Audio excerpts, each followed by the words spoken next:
you can achieve phenomenal growth. Please subscribe.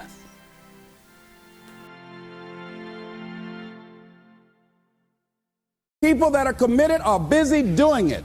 The people that don't feel worthy are like a guy I talked to last night who told me, hey, I sure like to do what you're doing. However, I just don't want the responsibility. The company I work for, they're taking good care of me. I say, let me tell you something. Once you increase your sense of worthiness, you won't even be able to open your mouth saying that somebody is taking care of you. You want to take care of yourself. But see, because he doesn't feel worthy, he's intelligent. 17 years from a major corporation. They've spent thousands of dollars training him.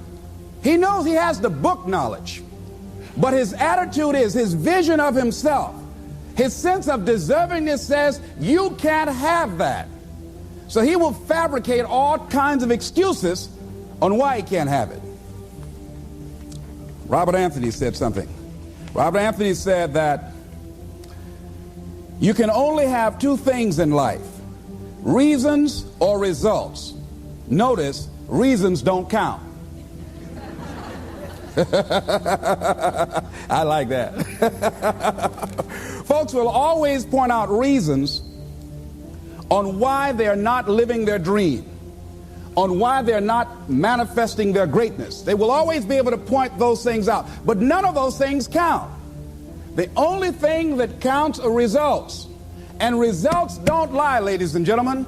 They tell it all. Judge a tree by the fruit that it bears, not the ones that it might talk about, not the ones that it might wish for or think about or affirm about, but the fruit that it actually bears. So let us look. I think that all of us are committed.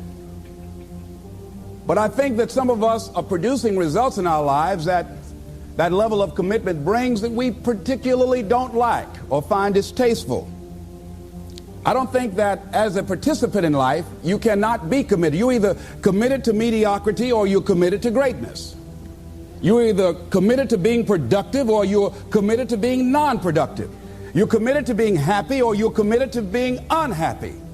See, whatever you're doing, however you spend your time, that tells you who you are. So think about what it is you like to create in your life experience.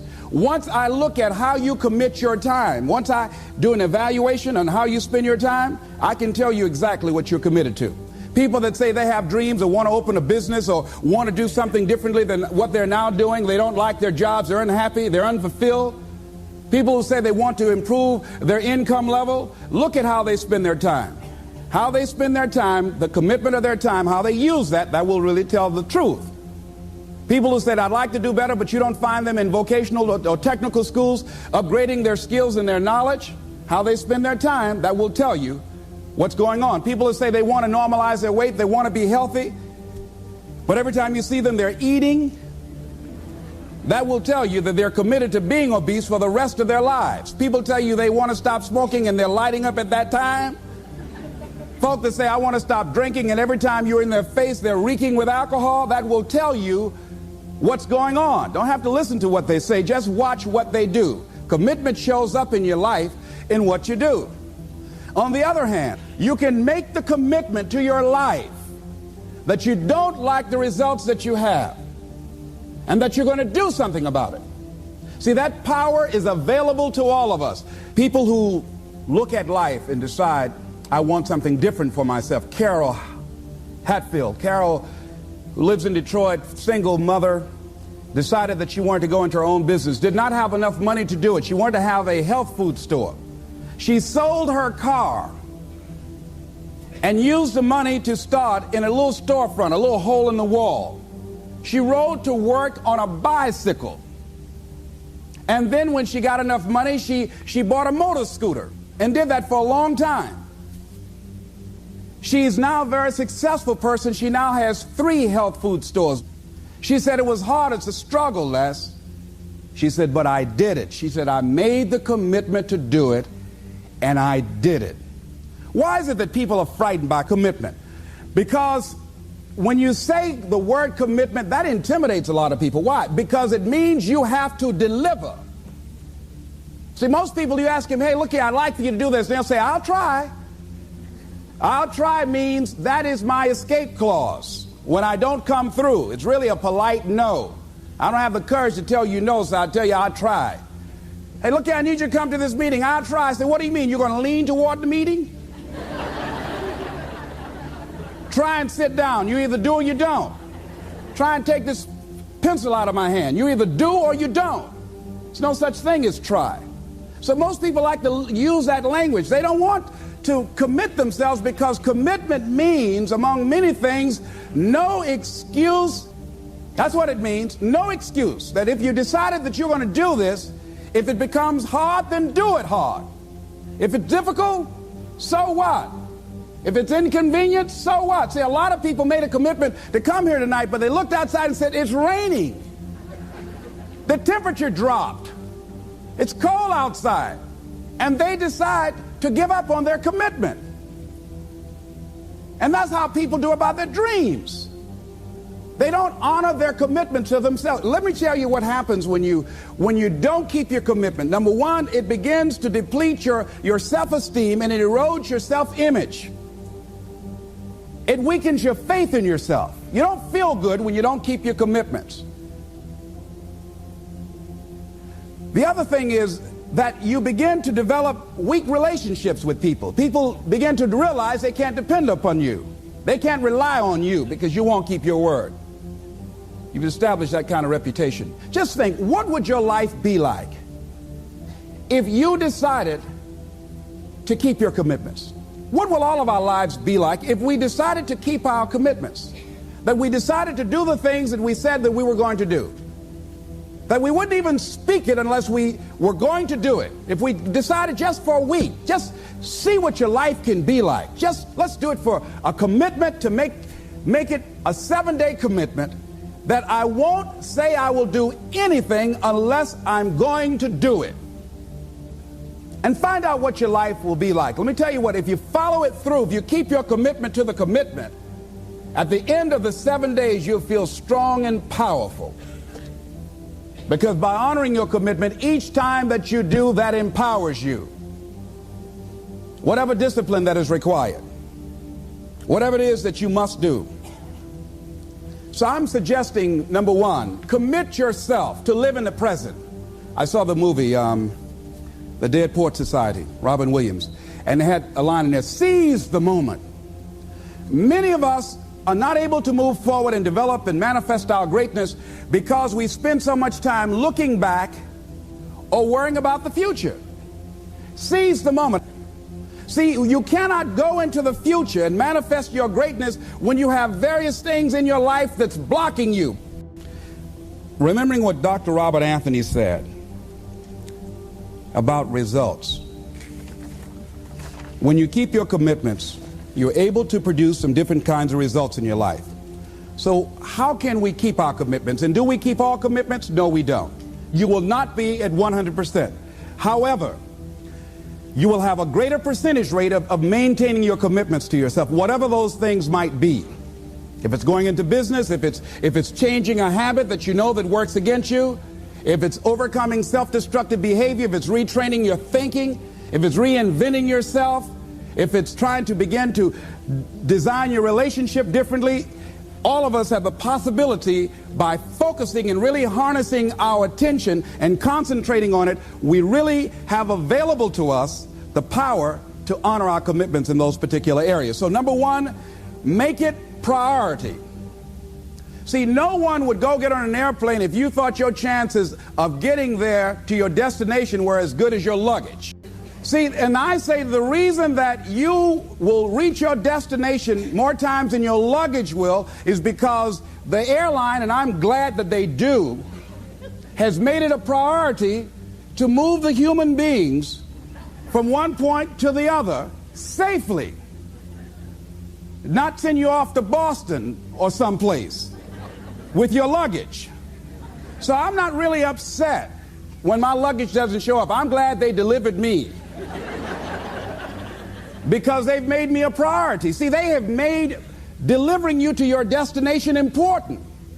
So if you want to honor your commitment, whatever you decide that you're going to do, make sure you make it important. Make sure it is priority. Keep it before you. The other thing is, whatever that you want to do, whatever you want to begin to create and beginning to manifest your greatness and strengthening your level of commitment, and it's really exercising your will, find something that you want to do on your goal, one action step, but make sure it stretches you, that it challenges you, but it's doable, that you can do it. This year I decided that I was going to exercise. So I started out doing just 10 setups and 10 push-ups. I know I can do that and not get upset about it. I can do that without thinking. So I started out small. Now I'm up to 50, but if I try to do 50 starting out, I wouldn't still be doing it. So I started doing it in manageable segments. Do that, and that strengthens your will. So my commitment now is strengthened and fortified by the activity of actually doing it. So now I can expand and build from there. When I decided to begin to manage my money differently, and I started saving 5% of my money, then I increased it to 10%, then to 15%. So now I have disciplined myself to live off 75% of my income. I took discipline to do that, but I started watching how I was spending my money. I started keeping a log and following myself. So you want to begin to find something that is manageable, that you know that you can do. The next thing, in beginning to keep your commitments to yourself, have some friends that will hold you accountable, that won't let you off the hook, that won't tolerate anything less than the best from you. People that will support you in this new way of being, in this new state of consciousness. The other thing is that important is have a contingency plan.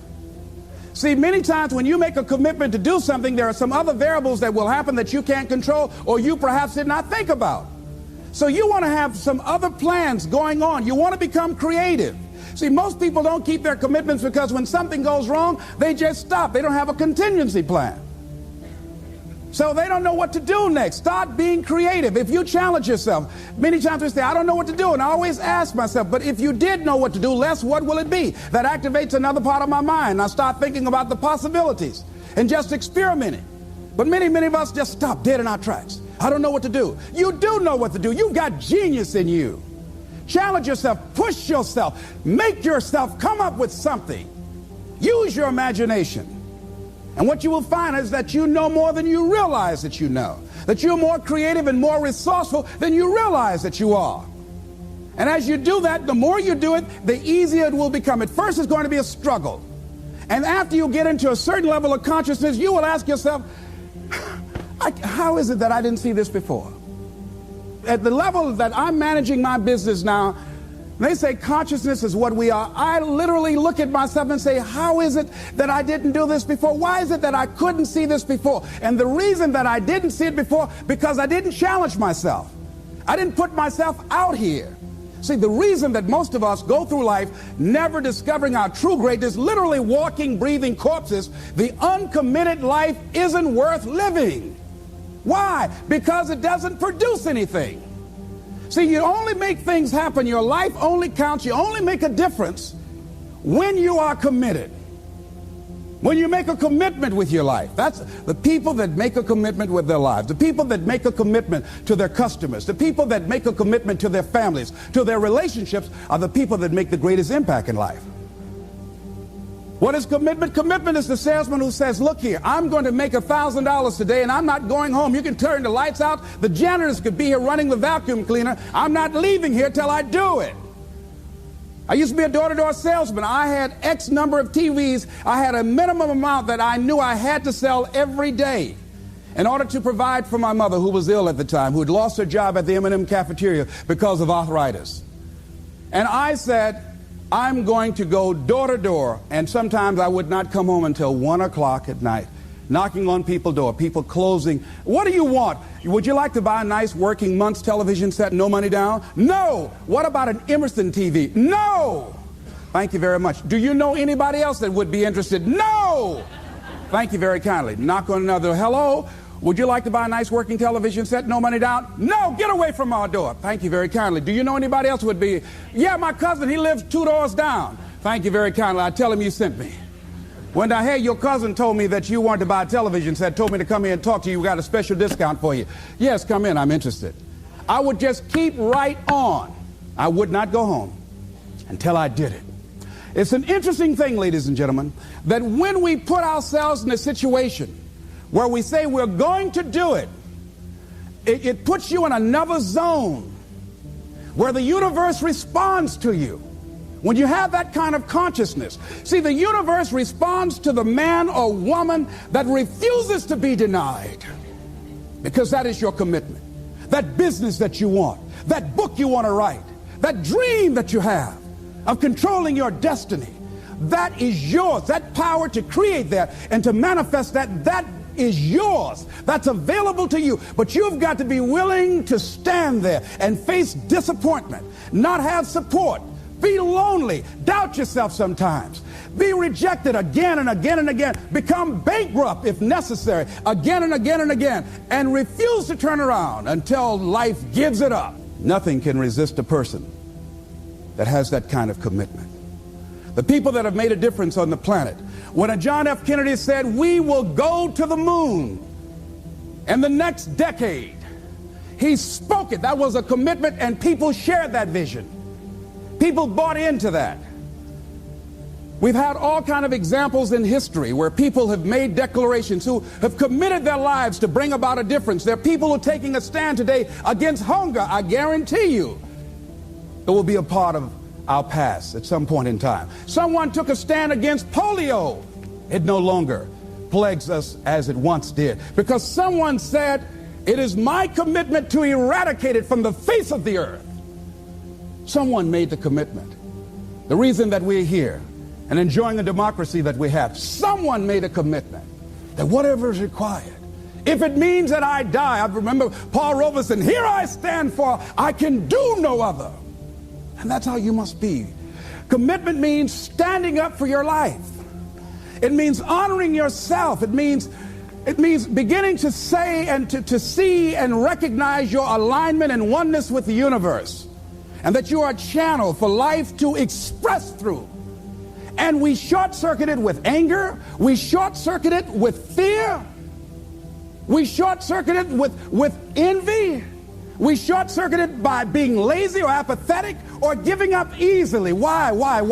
We say, oh, it's too hard, it's too hard. We don't challenge our spirit. Ladies and gentlemen, there's nothing as powerful as the human spirit. You can't destroy it. You can pervert it, but you can't destroy it. I was reading Man's Search for Meaning by Viktor Frankl. What a powerful book. I'm reading it now for the 7th time. And he gives so many graphic examples of the power of the human spirit. And so what are some of the things that can fortify us and give us the kind of inner strength that will allow us to forward ourselves into the future by manifesting our commitments? Number one, commitment means in some cases going back to school, getting some training, sitting up in classes with people younger than you, putting yourself in a position where you don't know and that is awkward and uncomfortable, but because of your commitment to develop yourself, or to go back to school to get a high school diploma or to get a college degree, that it doesn't matter, feeling dumb and saying, what am I doing here, sitting up in some boring class? Commitment could mean a lot of things. It could mean that you begin to go back. You got to back up sometimes. It means to back up and not give up, to regroup, back up and regroup and come back again. Because life has waylaid you, because you got knocked down. I know when I was working on my dream, there were times I lost my house at one point. I lost my car. I was broke. My credit was bad. I was sleeping at different friends' houses on their couch or on the floor. There were times, months, that I slept on the floor of my office and got up early and dressed before my staff got there to give them the impression that I got there early before they did. And we all pretend not to know what we knew, that the boss was staying in the office. So we never talked about it. But I refuse to give up on my dream. And what happens? They say, you know, in the prosperous years, you put it in your pocket. In the lean years, you put it in your heart. It makes me appreciate it even more. Even more. I wouldn't trade it. I wouldn't trade it for anything. The disappointment, the pain that I've gone through by keeping the commitment. Keeping the commitments that you have might mean taking a stand that's unpopular. Something was said one time. When you take a position, it says cowardice asks the question, is it safe? Politics asks the question, is it popular? But conscience or commitment asks the question, is it right? And see, most people rather operate from the first two. Is it safe for me to take this position? I remember when I was a state legislator, I saw guys and women who believed in legislation very strongly, but because the Speaker of the House said, we won't go with that, they backed down. And they felt bad about it. They wouldn't take the position because they didn't want the Speaker of the House to be angry at them. They wanted to be all right with all of the rest of our colleagues. See, it takes a great deal of strong courage and commitment on your part to step out a line. Henry David Thoreau says, if a man doesn't keep pace with his companions, perhaps he's listening to the beat of a different drummer. Let him dance to the music that he hears, however measured or far apart. When you are committed, you're dancing to the beat of a different drummer. Don't expect people to understand you. Don't expect it to make sense to anybody why you've got to do this, why you have got to go, why you leave. This is a good job. I'm going. They pay you well. I'm going. You just a few years from retirement. I'm going. Why? I don't understand. You don't have to. I'm going for me because I've made a different kind of commitment with my life. This is something I have got to do. Commitment. It means taking a stand. Taking a stand for you. It means delivering.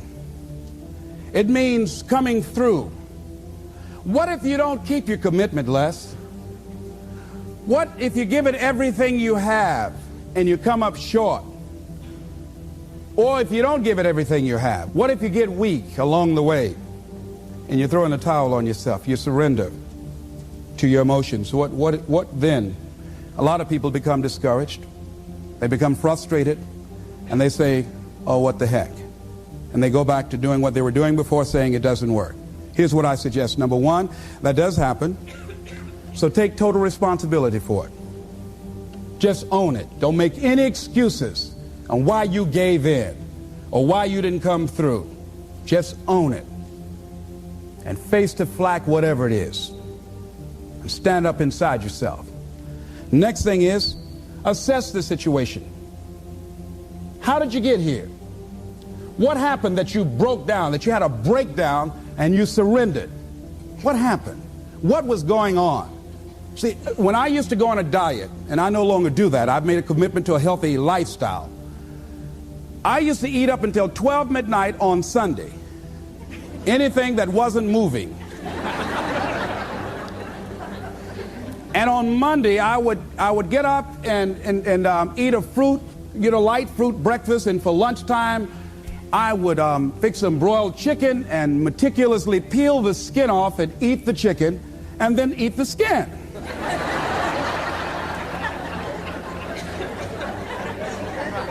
Do 5 setups, look in the mirror, and become discouraged because my stomach doesn't look like a washboard or one of the Avon Haley dances. And I say, what the use? And then I go to the refrigerator and eat food cold standing right there in the refrigerator. So when I evaluated where I broke down, I realized I can't have junk food in the house. So I had to remove that. And then I realized there are certain streets I couldn't drive down. So I changed my route. I stopped taking people to lunch or to dinner because I couldn't sit there and watch them eat. When I had to go someplace and speak and they were eating, I said, call me downstairs when it's time for me to speak, because if I sit at the table looking at them, the food's going to call my name. And I know this. So I had to begin to make sure that I wasn't putting myself in a position where I would give up on my commitment. Am I making sense to you? Yes. So I began to strategize around avoiding situations where I knew that I was going to become weak. Another thing I do when I don't keep my commitment, I either deny myself something or I do a trade-off. If a glazed donut takes advantage of me,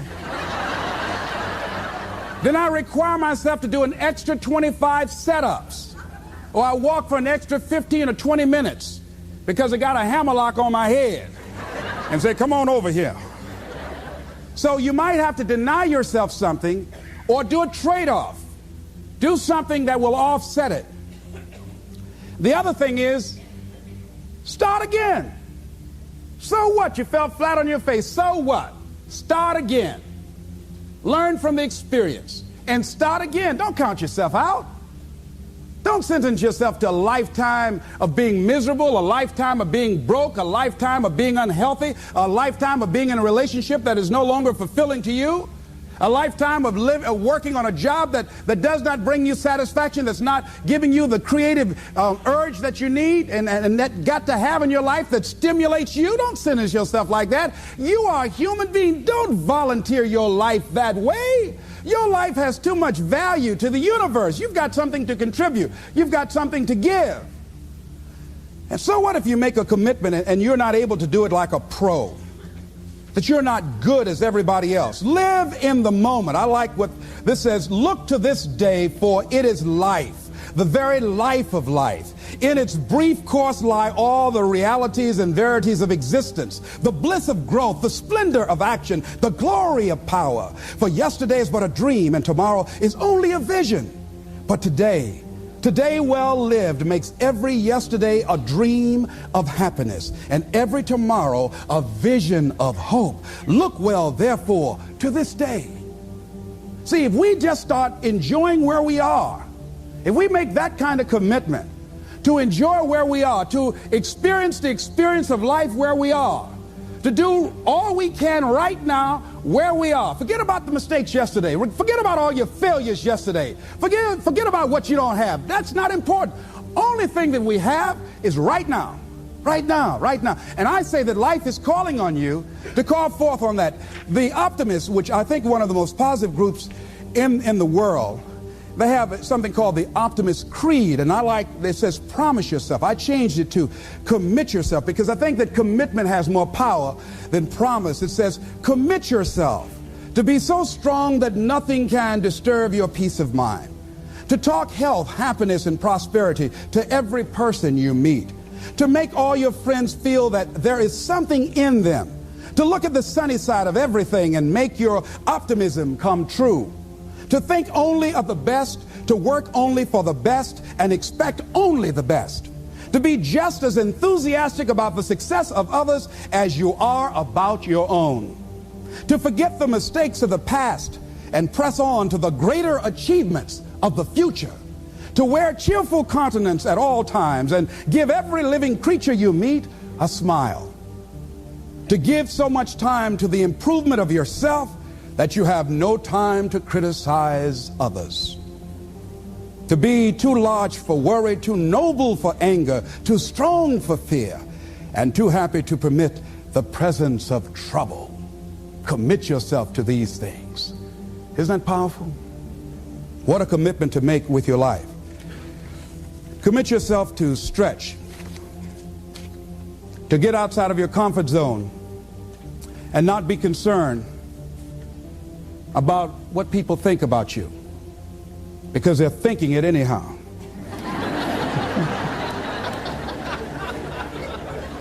Don't worry about what they will say. They're already saying it. So what do you care? Decide that your life has so much meaning to the planet. Decide that you have something to give. That's why you're here. See, you didn't just show up. You brought something here. You're on a journey. You have a destination, mission to achieve, to do, to implement, to perform, to experience. Decide to commit yourself to be an adventurer in life. Look out on life around you. Look within yourself and say, where is it in my life that I need to make a commitment right now? Where is it? That it might be for your health. It might be to be a happier person. It might be to make a difference in your community. It might be that. Where is it? I say that commitment shows up, and the man or woman who has some idea, some dream that they've been nurturing within themselves, and no one believed it, no one saw it for them, that they weren't masters at it, they weren't experts at it, no one would build a statue and ever call their name and recognize them. They never made it to the front page of the newspaper, but they had something that was there. People that are committed are busy doing it. People that are committed are busy doing it. People that are committed are busy doing it.